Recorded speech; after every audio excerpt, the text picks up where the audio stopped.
नमस्कार बच्चों, अपने लेसन चल रहा था नमक का दरोगा हिंदी के अंदर, जो कि प्रेमचंद ने ये कहानी लिखी है। अभी तक हमने जो इस वीडियो में पढ़ा था कि किस प्रकार क्या है मुंशी बंशीधर जो है पंडित आलोपीदीन को मतलब उनकी गाड़ियों को, नमक से भरी हुई गाड़ियों को रोक लेते हैं और फिर उन पर क्या है उनको हिरासत में ले लेते हैं। अब आगे वाली कहानी जो शुरू होती है वो होती है कि दुनिया सोचती कि यहाँ से, यानी ये भाग 3 है, दुनिया सोती से शुरू हो रहा है ये। यानी दुनिया सोती थी लेकिन दुनिया की जीव जागती थी। जब पंडित आलोपीदीन जो इतना उनका वैभव फैला हुआ था, यश फैला हुआ था, उनको जब एक मतलब नमक का एक दरोगा जो है उनको अपनी हिरासत में ले लेता है, तो मतलब लोग सोते हुए भी क्या है उनके बारे में अच्छी बुरी बातें करते हैं। इसलिए कहा है कि दुनिया सोती थी पर दुनिया की जीव जागती थी। सभी के मुंह पे, बालक, बच्चे, औरत, वृद्ध, सबके मुंह पर क्या है पंडित आलोपीदीन को लेकर ये बातें चल रही थी। अब जब ये हुआ, ऐसा व्यवहार उनके साथ हुआ, तो जो क्या है कि दूध में पानी डालकर बेचने वाला दूध वाला, बिना टिकट रेल में सफर करने वाले बाबू लोग और अन्य अधिकारी वर्ग जो जाली दस्तावेज बनाते हैं वो सेठ, साहूकार, सब लोग जो है क्या है कि एक दूसरे की बातें कर रहे थे कि ऐसा। जब दूसरे दिन पंडित आलोपीदीन अभियुक्त होकर कांस्टेबलों के साथ हाथों में हथकड़ियां और हृदय में गिलानी किए हुए जा रहे थे, यानी उनको हिरासत में ले लिया और अदालत की ओर लेके गए, तो सभी जगह क्या है पूरे शहर में हलचल मच गई कि इतना यश और वैभव फैले हुए व्यक्ति को ये इसकी चपेट में कैसे आ गए, ये भी क्या इतना बुरा काम करते हैं। भीड़ के मारे छत और दीवारें में कोई भेद नहीं रहा। मतलब क्या है कि जब उनको लेके जा रहे थे तो छतों पे, गलियों में, हर जगह भीड़ ही भीड़ थी खूब सारी। किंतु अदालत में पहुंचने की देर में थे। पंडित आलोपीदीन इस अगाध मन के सिंह थे, यानी इसके शेर थे जो उन्होंने हिरासत में लिया था। तो मतलब जो भी उनके साथी थे उन सब ने लेकर पहले से ही क्या है उनको छुड़ाने के लिए क्या है मतलब दस्तावेज तैयार कर लिए थे। सभी लोग विस्मित हो रहे थे, इसलिए नहीं कि पंडित आलोपीदीन ने यह कर्म किया, इसलिए कि कानून के पंजे में से कैसे आए, कि उन्होंने ये कार्य किया इस लोग से विस्मित थी, लेकिन ये मतलब इसके अंदर फंस कैसे गए, कानून ने इनको हिरासत में कैसे ले लिया, क्योंकि ये तो अपने आप को इतना पैसा रुपया है, अपने आप को क्या है ये बचा सकते थे, लेकिन क्या है इन्होंने अपने आप को क्यों नहीं बचाया। इस बात को लेकर क्या है लोग जो है परेशान थे। प्रत्येक मनुष्य उनसे सहानुभूति प्रकट करता था। बड़ी तत्परता से अब आक्रमण को रोकने के लिए वकीलों ने एक सेना तैयार की। अब वकील लोगों ने क्या है मिलकर दस्तावेज तैयार किए और न्याय के मैदान में धर्म और धन में युद्ध ठन गया। बंशीधर चुपचाप खड़े थे, उनके पास सत्य के सिवा कोई भी बल नहीं था। केवल उनके पास सच्चाई थी कि इन्होंने ये गलत कार्य किया था, इसलिए मैं इनको हिरासत में लेकर आया हूँ। लेकिन पंडित आलोपीदीन के पास क्या था, धन था। वो धन के आधार पर क्या है वो लड़ रहे थे, किंतु लोग में डामाडोल, यहाँ तक कि मुंशी को न्याय में भी अपनी ओर कुछ खींचा हुआ दिख पड़ता था। वह न्याय का दरबार था, परंतु उसके कर्मचारियों में पक्षपात का नशा छाया हुआ था, क्योंकि जो लोग थे वो किसका पक्षपात का मतलब वो सत्य के साथ ना देकर वो धन का साथ यानी धर्म का साथ ना देकर वो केवल किसका साथ दे रहे थे, सत्य का ही साथ दे रहे थे। इसलिए क्या है कि मुकदमा शीघ्र ही समाप्त हो गया, क्योंकि देखो पक्षपात हो रहा था तो न्याय तो होना ही था, और न्याय नहीं हुआ बल्कि अन्याय हुआ। पंडित आलोपीदीन को क्या है कि मतलब छुड़ा लिया। सारे प्रमाण जो थे वो बिल्कुल गलत निकले और वो बचकर बाहर आ गए। यद्यपि नमक के दरोगा मुंशी बंशीधर का अधिक दोष नहीं है, लेकिन यह बड़े खेद की बात है कि उसकी उद्दंडता और विचारहीनता के कारण एक भले मानस को कष्ट झेलना पड़ा। यानी अब जो निर्णय हुआ, उन्होंने कहा कि ये अच्छे इंसान थे, लेकिन उनके कारण क्या हमें कष्ट झेलना पड़ा, इसलिए किंतु नमक से मुकदमे की बढ़ी हुई नमक हलाली ने उसके विवेक और बुद्धि को भ्रष्ट कर दिया है। भविष्य में उसे होशियार रहना चाहिए। वकीलों ने यह फैसला सुना और उठ पड़े। पंडित आरोपी दिन मुस्कुराते हुए बाहर निकल गए। अब क्या है कि मतलब अदालत ने अपना फैसला सुना दिया था, पंडित आरोपी दिन को क्या है बाइज्जत बरी कर दिया था और सभी खुश थे। लेकिन उदारता का सागर उमड़ पड़ा और अदालत की नींद तक हिला दी। अब सभी ने, चपरासियों ने, सब ने क्या है झुक कर सलाम की। इस समय एक कटु वाक्य था, एक संकेत उनकी गर्वाग्नि को प्रज्वलित कर रहा था। कदाचित इस मुकदमे में सफल होकर वह इस तरह करते हुए न चलते, आज उन्हें संसार का एक खेदजनक विचित्र अनुभव हुआ। न्याय और विद्या, लंबी चौड़ी उपाधियां, बड़ी बड़ी रानियां और ढीले चोगे एक भी सच्चे आदर के पात्र नहीं है। क्योंकि जब पंडित आरोपी दिन हिरासत में गए और वो वापस निकले तो उन्हें ये समझ आ गई कि ये सब क्या है बिके हुए लोग हैं, इन ये मतलब धर्म के साथ नहीं है। वंशीधर ने धर्म से मतलब धन से क्या है बैर मोल लिया था, उसका मूल्य चुकाना अनिवार्य था।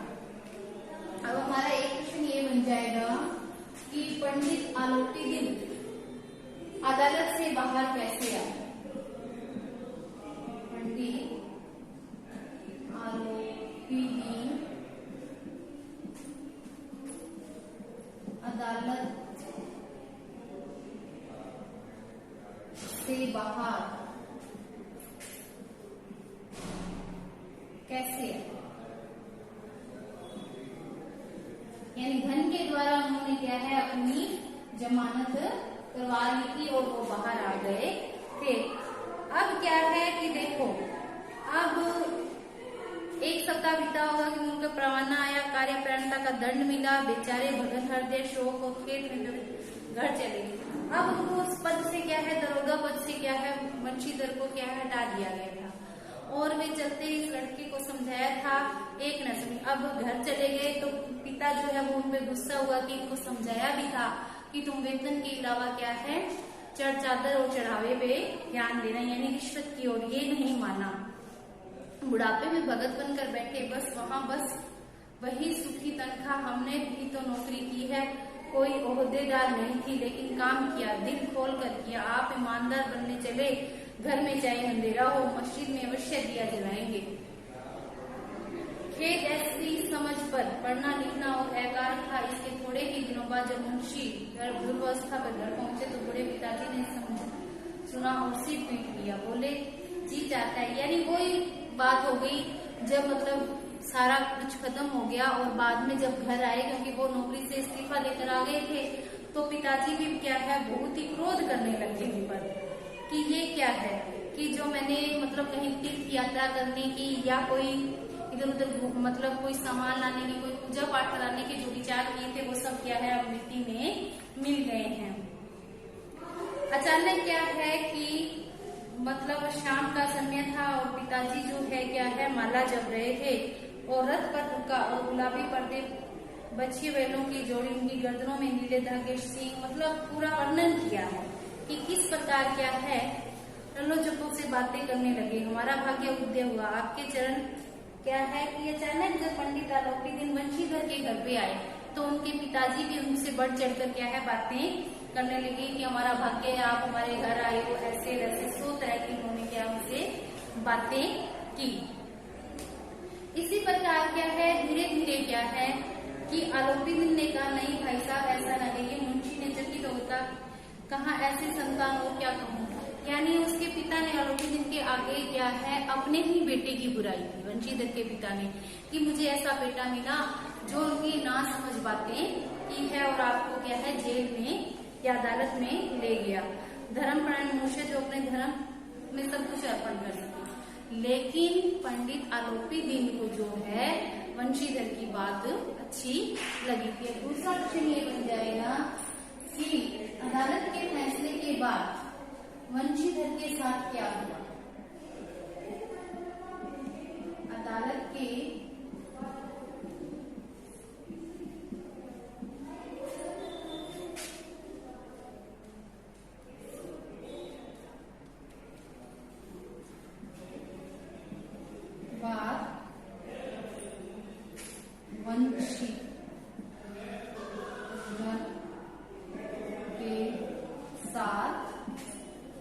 क्या हुआ, यानी उन्होंने क्या, उनको इस्तीफा मिला और वो नौकरी छोड़कर क्या है घर आ गए। और वंशीधर के घर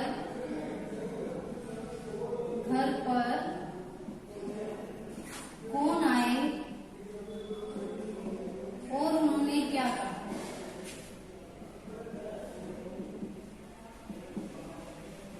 उनके घर पंडित आलोपी दिन आए थे और उन्होंने उनके पिता से बातचीत की थी। और बाकी ये कहानी मैं आपको बता रही हूँ, इसमें इसका आंसर आ जाएगा। ये बड़ा प्रश्न भी है, वैसे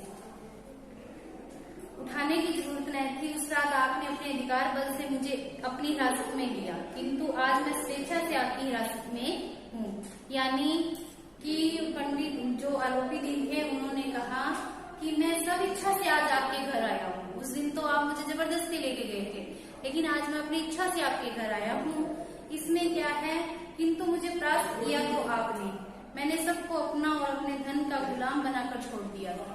यानी सिर्फ आप ही ऐसे धर्मपरायण व्यक्ति हो जो मेरे धन के आगे बिल्कुल भी नहीं झुके थे। बाकी मैंने सब लोगों को धन के आगे क्या बना दिया था, अपना गुलाम बना दिया था। और इसी तरह क्या है, महाशय मुझे लज्जित करने और जलाने आए हैं, क्षमा प्रार्थना कर चेष्टा नहीं की। वन उन्हें अपने पिता के यह ठकुर स्वाति की बात ऐसा ही सी प्रतीत हुई। यानी पिता जो बार बार उससे कह रहे थे कि मैं अपने पुत्र के लिए क्षमा मांगती हूँ, तो वंशीधर को ये बातें अच्छी नहीं लग रही थी कि नहीं ऐसा नहीं करना चाहिए, किसी के आगे क्या है बिना मतलब के झुकना नहीं चाहिए। यहाँ कोई उनकी गलती नहीं थी, लेकिन फिर भी क्या है कि आलोपी दिन ने विनीत भाव से कहा, नदी तट पर आपने मेरी प्रार्थना नहीं स्वीकार की, किंतु आज आपको स्वीकार करनी पड़ेगी। अब क्या है, पंडित आलोपी दिन ने वंशीधर के आगे क्या प्रार्थना की। पंडित आलोपी दिन ने वंशीधर